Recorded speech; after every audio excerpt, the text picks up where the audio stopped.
Top 10 quốc gia nhỏ nhất thế giới, nơi đi bộ vài phút là hết một đất nước. Nhắc tới một quốc gia, bạn nghĩ đến điều gì? Lãnh thổ rộng lớn, dân số hàng triệu người, quân đội, chính phủ đầy đủ.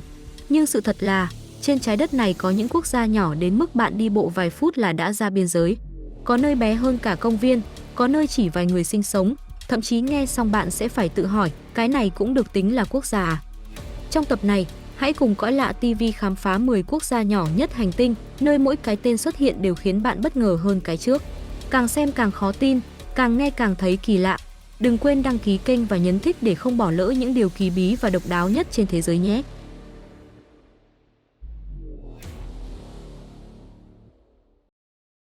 Công quốc Ceylon.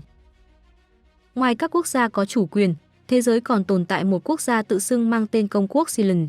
Nơi này nằm trên một công trình bỏ hoang giữa biển Bắc, ngoài khơi nước Anh, diện tích chỉ 0,004 km². Toàn bộ quốc gia chỉ có 5 cư dân thường trú, không công nghiệp, không điện nước, không hạ tầng cơ bản, mọi thứ đều phải nhập khẩu.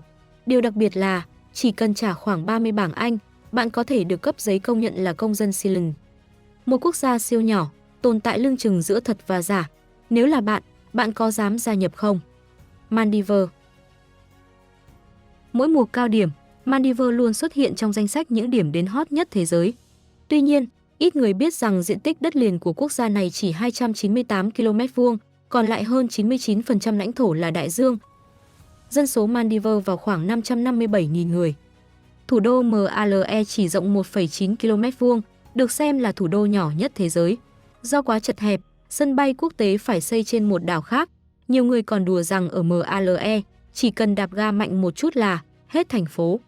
Dù nhỏ, nhưng danh tiếng của Maldives thì vô cùng lớn. Cát trắng mịn, biển xanh trong, hàng dừa dợp bóng và những rạn san hô trải dài đã tạo nên một thiên đường nhiệt đới hiếm có.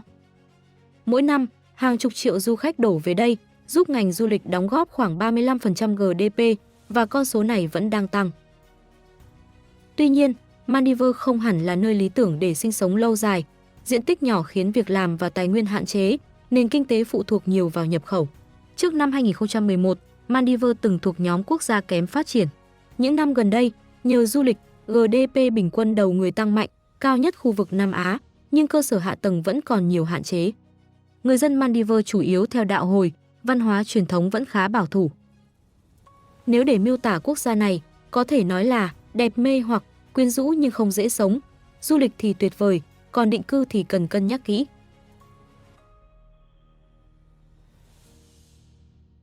Quần đảo Marshall. Quần đảo Marshall nằm ở khu vực Micronesia, giữa Thái Bình Dương. Tổng diện tích đất liền chỉ 181 km², dân số khoảng 54.000 người. Người dân sinh sống rải rác trên 34 đảo san hô, được tạo thành từ hơn 1.200 đảo nhỏ. Quốc gia này được chia thành hai chuỗi đảo, chuỗi phía đông nam gọi là dãy Bình Minh, chuỗi phía tây bắc gọi là dãy Hoàng Hôn, cách nhau khoảng 208 km. Ở đây không có đường sắt, xe buýt là phương tiện chính trên đảo, còn việc đi lại giữa các đảo chủ yếu dựa vào tàu thuyền. Cảng Majuro là cảng nước sâu lớn nhất của quần đảo, có thể tiếp nhận tàu 100.000 tấn. Nhờ vậy, vận tải biển trở thành trụ cột kinh tế, giúp Marshall Islands hiện là quốc gia đăng ký tàu biển lớn thứ hai thế giới, chỉ sau Panama. Ngoài lĩnh vực này, kinh tế quần đảo Marshall khá hạn chế, khoảng 60% thu nhập quốc gia phụ thuộc vào viện trợ, chủ yếu từ Mỹ. Nhiều khu dân cư có cơ sở vật chất cũ kỹ, phát triển chậm. Tuy nhiên, chính sự chậm phát triển đó lại giữ cho nơi đây môi trường tự nhiên gần như nguyên sơ. Biển xanh trong, bầu trời rộng mở, cây cối tươi tốt và nhịp sống yên bình khiến Marshall Islands trở thành điểm đến lý tưởng cho du khách yêu thiên nhiên. Dù nhỏ, quốc gia này vẫn có tới 15 sân bay, kết nối thuận tiện với Úc, New Zealand và các đảo Thái Bình Dương, một nơi đủ xa xôi để thoát khỏi thế giới ồn ào. Tuvalu. So với một San Marino giàu có, Tuvalu mà chúng ta nói đến tiếp theo đây thì lại lạc hậu quá nhiều.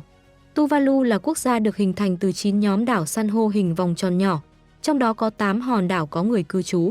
Diện tích toàn quốc chỉ có 26 km², có thể nói là một quốc gia nhỏ đúng nghĩa. Tuy nhiên diện tích nhỏ hẹp vẫn chưa phải là khuyết điểm duy nhất của nơi này. Vấn đề lớn nhất của nó chính là nghèo đói. Ở đây đất đai cằn cỗi, tài nguyên thiếu thốn, nông nghiệp lạc hậu, gần như không có phát triển công nghiệp hóa.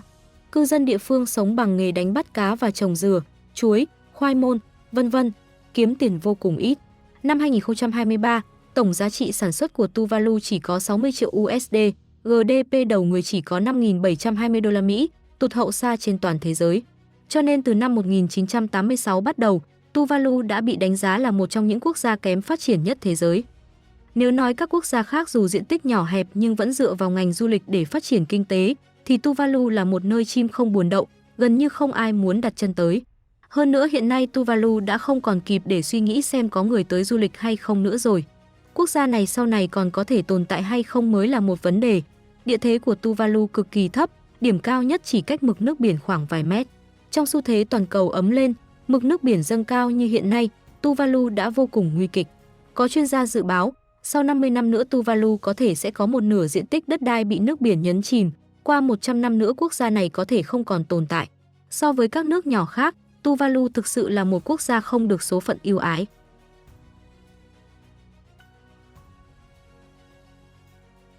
Motor. Ở Motor, chỉ cần đi xe buýt nửa ngày là có thể khám phá gần như toàn bộ đất nước. Mỗi năm, lượng khách du lịch đến đây cao gấp hơn 3 lần dân số bản địa và ngành du lịch đóng góp khoảng 30% GDP. Quốc gia nhỏ bé đó chính là Motor. Nếu bạn từng xem Indiana Jones, Assassin's Creed, Jurassic World 3 hay Game of Thrones thì chắc chắn sẽ thấy Motor rất quen thuộc, bởi nhiều bối cảnh trong những bộ phim này đều được quay tại đây. Motor tuy nhỏ, nhưng lại sở hữu chiều sâu văn hóa và lịch sử hiếm nơi nào sánh được. Có người ví rằng, nếu Địa Trung Hải là một mái tóc, thì Motor chỉ là một sợi nhỏ, nhưng lại nằm đúng vị trí dễ thấy nhất. Motor nằm ở trung tâm Địa Trung Hải, được mệnh danh là trái tim của vùng biển này. Quốc gia này cách châu Phi khoảng 300 km và chỉ cách đảo Sicily của Ý 90 km, nằm ngay tuyến giao thương biển quan trọng nối liền Âu, Á, Phi. Chính vì vậy, từ xa xưa, Motor luôn là nơi tranh chấp của nhiều thế lực. Diện tích Motor chỉ 316 km², dân số khoảng 563.000 người, tương đương quy mô một huyện nhỏ. Thủ đô Valletta được xây dựng từ thế kỷ 16 như một pháo đài phòng thủ, hiện là di sản thế giới của UNESCO. Thành phố mang đậm phong cách Baroque, với những bức tường đá vàng và nội thất rực rỡ dưới ánh nắng Địa Trung Hải. Motor có khí hậu ấm áp, hiếm khi lạnh, ngay cả mùa đông cũng không cần mặc áo dày. Quốc gia này rất thích hợp cho những chuyến du lịch chậm rãi. Riêng thủ đô Valletta chỉ cần vài giờ là có thể đi hết, thời gian còn lại bạn có thể nghỉ ngơi, dạo biển và tận hưởng gió mặn. Đúng là thiên đường cho những ai thích du lịch nhẹ nhàng. Saint Kitts và Nevis. Nghe tên có vẻ là hai nơi, nhưng Saint Kitts và Nevis thực chất là một quốc gia gồm hai hòn đảo ở phía đông biển Caribe. Tổng diện tích chỉ 261 km², dân số khoảng 50.000 người, đúng nghĩa là một quốc gia siêu nhỏ. Nơi đây được Columbus phát hiện vào năm 1493. Sau nhiều thế kỷ tranh chấp, đến năm 1983, Saint Kitts và Nevis mới chính thức giành độc lập và trở thành một quốc gia có chủ quyền. Do diện tích hạn chế, cơ sở hạ tầng của quốc gia này không quá phát triển.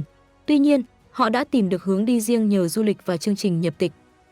Phong cảnh nơi đây rất thơ mộng, khí hậu dễ chịu, được mệnh danh là viên ngọc của Caribe. Pháo đài Brimstone Hill và các công viên quốc gia là những điểm đến nổi tiếng nhất. Một nguồn thu quan trọng khác đến từ chính sách nhập tịch. Quốc gia này không yêu cầu ngôn ngữ, học vấn hay cư trú lâu dài, chỉ cần đầu tư tài chính, sau khoảng 3 đến 6 tháng là có thể nhận hộ chiếu. Ngoài ra, Saint Kitts và Nevis không đánh thuế thu nhập cá nhân, thuế tài sản hay thuế thừa kế, nên rất được giới giàu có ưa chuộng. Tính đến giữa năm 2024, quốc gia này đã cấp hơn 35.000 hộ chiếu thông qua chương trình đầu tư nhập tịch, một quốc gia nhỏ, yên bình và đầy hàng xóm, triệu phú.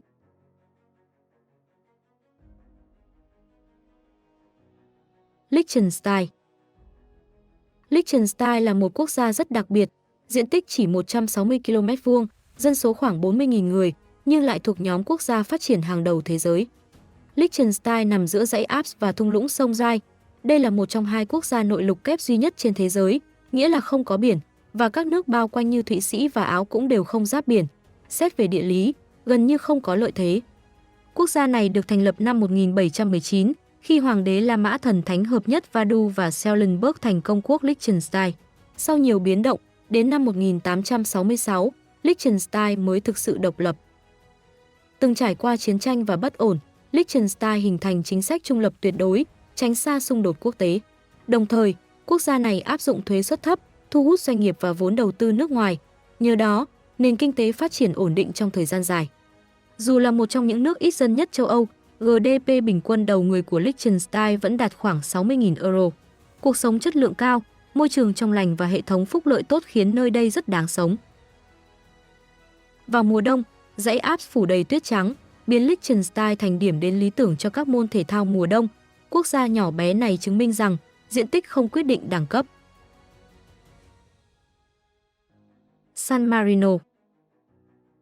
San Marino nằm ở bán đảo Ý, diện tích lãnh thổ chỉ có hơn 60 km², dân số khoảng 34.000 người, nhỏ hơn nhiều so với 5 quốc gia chúng ta nhắc đến ở trên.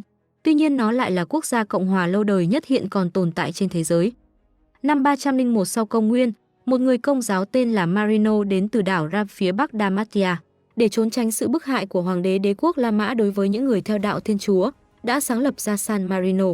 Năm 1243, San Marino xác lập chế độ hai nhiếp chính quan cùng chấp chính, trở thành quốc gia cộng hòa đầu tiên trên thế giới. Sau đó trong vô số năm, San Marino luôn sinh tồn trong kẽ hở của những cuộc chiến tranh giữa các nước. Cho đến cuối thế kỷ 19, Ý thống nhất, nó mới chính thức trở thành một quốc gia có chủ quyền. Vận mệnh lênh đênh là hình ảnh thu nhỏ của sự phát triển quốc gia này, nhưng những điều đó vẫn không ảnh hưởng đến sự lớn mạnh của nó. Đừng nhìn San Marino chỉ là một quốc gia siêu nhỏ mấy vạn người, nhưng nó đã sớm chuyển đổi toàn diện từ nông nghiệp sang công nghiệp và dịch vụ. Ngày nay ngành dệt may, xây dựng, nấu rượu, chế biến thực phẩm của San Marino đều vô cùng phát triển. Các sản phẩm gia công như quần áo, rượu vang, gỗ, vật liệu xây dựng tiêu thụ trong và ngoài nước, đương nhiên kiếm tiền nhiều hơn cả là ngành tài chính. San Marino được gọi là trung tâm tài chính của bán đảo Ý. Nó thông qua chế độ thuế đơn giản và thấp đã thu hút vô số nguồn vốn quốc tế đến đăng ký, kiếm được đầy bát đầy chậu. Hiện nay GDP đầu người của San Marino đã cao tới 54.000 đô la Mỹ, trong khi người Ý còn chưa tới 40.000. Dùng cụm từ nước nhỏ dân ít nhưng giàu nứt đố đổ vách để hình dung về San Marino thực sự là không gì hợp hơn. Monaco. Bình thường hễ nói đến quốc gia giàu có, chúng ta sẽ đầu tiên nghĩ đến Dubai hoặc là Vương quốc Saudi. Thực tế còn có một số quốc gia đang âm thầm giàu có khiến mọi người kinh ngạc, ví dụ như Monaco mà chúng ta sắp nói tới đây. Monaco nằm ở miền nam nước Pháp, toàn bộ lãnh thổ ngoại trừ phía nam dọc theo đường bờ biển Địa Trung Hải ra, thì còn lại phía bắc, phía đông và phía tây đều bị nước Pháp bao vây. Là một quốc gia trong quốc gia hiếm thấy, diện tích lãnh thổ của nó rất nhỏ, chỉ có 2,08 km². Trong đó 0,5 km² còn là do lấn biển mà có, nghe có vẻ hơi xót xa. Tuy nhiên nếu bạn nghe thấy thu nhập bình quân đầu người của họ, ước tính người xót xa chính là bạn đấy. Monaco được mệnh danh là thiên đường của phú hào, các lĩnh vực tài chính, bất động sản, công nghệ cao của nó cực kỳ phát triển. Năm 2021, GDP đầu người cao tới 80.000 euro, giữ vững vị trí hàng đầu thế giới. Ở quốc gia này, hơn 1/3 cư dân là triệu phú, tương đương với việc bạn bắt gặp 3 người trên đường, trong đó có một người giàu nứt đố đổ vách. Đây là trải nghiệm gì chứ? Đúng là khiến người ta ngưỡng mộ đến phát hờn. Vì quốc gia này giàu có như vậy, nên xây dựng cơ bản của nó chắc chắn không thể coi thường. Ở Monaco đâu đâu cũng thấy xe sang, biệt thự và những khách sạn xa hoa. Đầy đường người đi lại đều là đồ hiệu. Họ còn sở hữu hệ thống dịch vụ công như y tế, giáo dục phát triển cao độ. Trông có vẻ hoàn toàn không lo lắng về cuộc sống. Giàu có thì thôi đi, quốc gia này còn đẹp đến mức khiến người ta không thể rời mắt.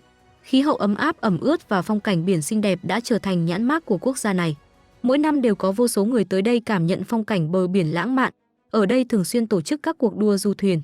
Các tỷ phú trên toàn thế giới đều sẽ lần lượt hội tụ về đây, tận hưởng tốc độ và sự cuồng nhiệt. Trước nền kinh tế phát triển và cảnh đẹp cực hạn, nhỏ từ lâu đã không còn là khuyết điểm nữa. Vatican. Vatican là quốc gia có diện tích lãnh thổ nhỏ nhất trên thế giới. Toàn bộ quốc gia chỉ có 0,44 km². Đây là khái niệm gì? Nó có thể còn không lớn bằng cái công viên trong khu nhà bạn. Đi 2 bước là đã ra nước ngoài rồi. Có thể nói ở quốc gia này không có yêu xa, đâu đâu cũng là hàng xóm. Mà trên mảnh đất nhỏ bé như vậy, số người sinh sống lại không ít. Dân số thường trú của Vatican cao tới hơn 600 người, chủ yếu đều là người Ý. Họ còn sở hữu đồng tiền của riêng mình gọi là đồng tiền Vatican, chủ yếu do ngân hàng địa phương phát hành. Nhưng loại tiền này không có tác dụng lưu thông, bởi vì số lượng họ in ra mỗi năm rất ít, thường là để du khách mua về làm kỷ niệm. Ngoài ra, Vatican còn sở hữu địa điểm tham quan nổi tiếng thế giới, Vương cung Thánh đường Thánh Phêrô. Đây là một thánh đường tôn giáo Công giáo, xây dựng vào năm 1506, là một trong những biểu tượng quan trọng nhất của giáo hội Công giáo. Nó đến nay đã có lịch sử 500 năm, riêng việc xây dựng đã tốn gần 70 năm. Toàn bộ bên trong điện có thể chứa được 60.000 người, hùng vĩ như vậy rất đáng để xem một lần. Và đó là top 10 quốc gia nhỏ nhất thế giới. Nếu bạn thấy thế giới vẫn còn quá nhiều điều kỳ lạ và khó tin, đừng quên nhấn like để ủng hộ video, đăng ký kênh Cõi Lạ TV và bật chuông thông báo để không bỏ lỡ những hành trình khám phá tiếp theo. Còn bây giờ, bạn ấn tượng nhất với quốc gia nào? Hãy để lại bình luận phía dưới nhé. Hẹn gặp lại trong những câu chuyện còn kỳ lạ hơn nữa.